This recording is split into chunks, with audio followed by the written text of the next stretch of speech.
చూసారు కదండి గుమ్మగుమ్మలాడే mutton curry తయారీ విధానం ఎలాగో చూద్దాం. Hi hello welcome back to our channel. నేను మీ దేవి. అందరూ ఎలా ఉన్నారని బాగున్నారా? నేనైతే చాలా బాగున్నాను. మీరు అందరూ కూడా మనస్ఫూర్తిగా బాగున్నారని కోరుకుంటున్నానండి. ముందుగా ప్యాన్ పెట్టుకొని ఆయిల్ వేసుకొని ఉల్లిపాయలు పచ్చిమిరపకాయలు వేసుకొని వేయించుకోవాలి.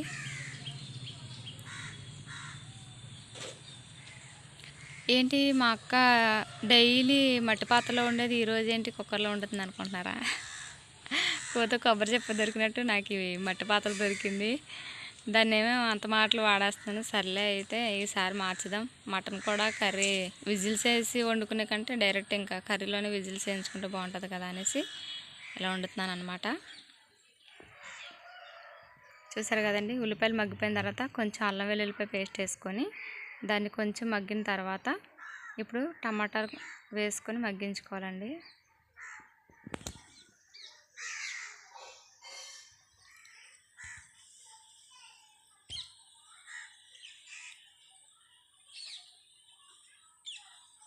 చూసారు కదండి,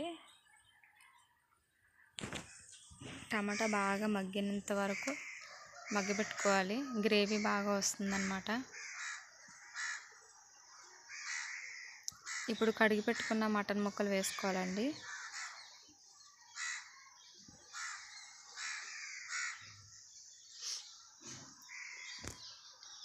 మీకు ఒక చిట్కా చెప్తాను, అది తర్వాత చెప్తానండి.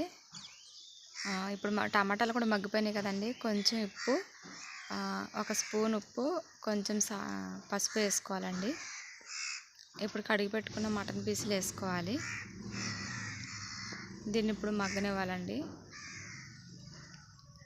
మీకు చిట్కా చెప్తానన్నాను కదా, అదేంటంటే మనం సంవత్సరానికి ఒక్కసారైనా సరే నేరేడు పండు తినాలని అంటారు కదండి. అదేనండి, రేగిపండు కాదు, నేరేడు పండు. అది ఎందుకు తినాలని అంటున్నానంటే, ఇలాగ మనం మటన్ తినేటప్పుడు కానీ ఏదైనా మటన్లో ఏ పార్ట్ తిన్నా దాంట్లో హెయిర్ అనేది పూర్తిగా రిమూవ్ అవ్వదు అన్నమాట. హెయిర్ ఎంతో కొంత మన కడుపులోకి వెళ్తుంది. అదే నేరేడు పండు తింటే కడుపులో ఎంటికలు ఏమైనా ఉంటే కరుగుతానని అంటారు మరి పెద్దోళ్ళు, మనకే తెలియదు. మా అమ్మమ్మ గారు వాళ్ళు అనేవాళ్ళు అనమాట. మటన్ తినేటప్పుడు వెంట్రుకలు ఉంటాయి, అది సరిగా క్లీన్ అవ్వకపోయినా మనం క్లీన్ చేసుకున్నా సరే అది మాంసంలో ఎంట్రుకలు అనేవి ఉంటాయి.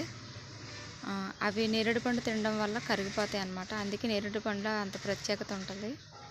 చూసారు కదండి, ఇప్పుడు ఈ మటన్ కర్రీని కనీసం ఒక 6 విజిల్లన్నా వేయించుకోవాలండి.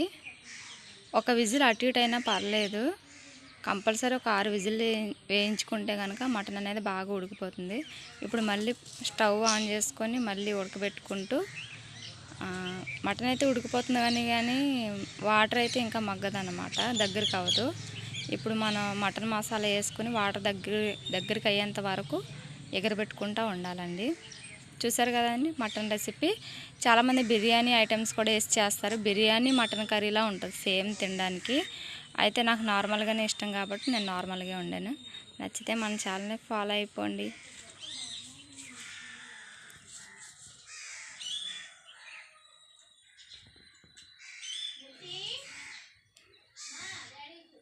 చూసారు కదండి, అయిపోయింది మటన్ కర్రీ.